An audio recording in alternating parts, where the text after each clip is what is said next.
Yes, I thought there was something. I knew there was something unusual there, so I looked it up. And the thing is that the morale test is taken if a unit has lost a base due to firing, or if it's just had to retreat due to a morale test.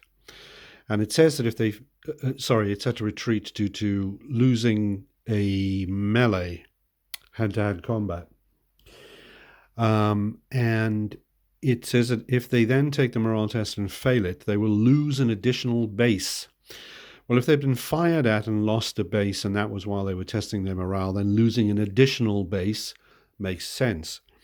But in this case, they didn't lose a base, they just lost a melee.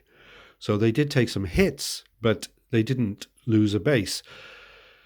So they can hardly lose an additional base if they didn't lose one in the first place. Anyway, the way I will deal with this is I will say they're going to lose a base.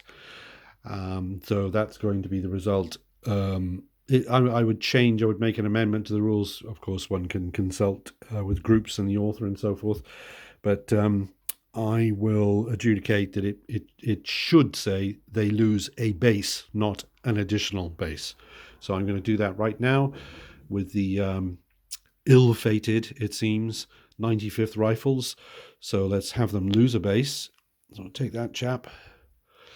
And they're now looking like that with their 2 hits on them. And they're going to run off to Brussels, presumably. And that's where we stand there. And okay,